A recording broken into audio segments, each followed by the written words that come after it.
Hi everyone, I hope you're having a great month.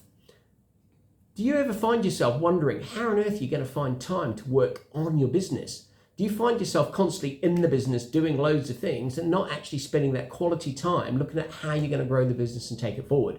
Well, this was a challenge one of my clients had this week actually. He came to see me and said, Rod, I've got no time left to work on the business in November. I'm going, but yeah, we need to try and create ideally about 4 days over the month. He said, yeah, there's just no way I can do it. Have you got any ideas how you can do it?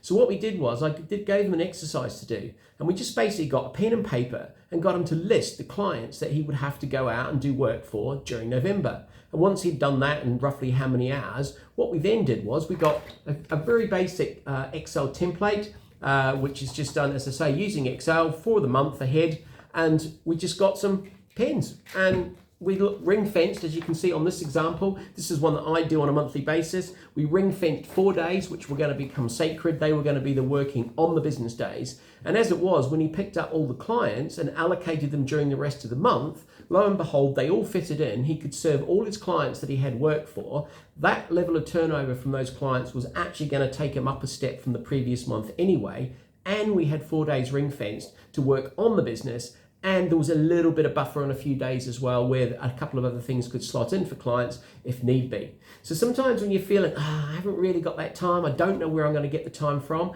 just really good to go back to basics, pen and paper, list out your clients, list out the time, draw a grid if you need to, because it's quite visual, particularly if you're a visual person, and just colour the days in. Right, those days are sacred. How can I drop everything in and make it work? Then the next challenge was he could take that back, drop that into his Outlook calendar so that he had the map planned out. So have a think about whether that's a useful strategy for you, because at the end of the day, time management's about self-management and where we choose to put our time. So have a great week and we'll see you next week.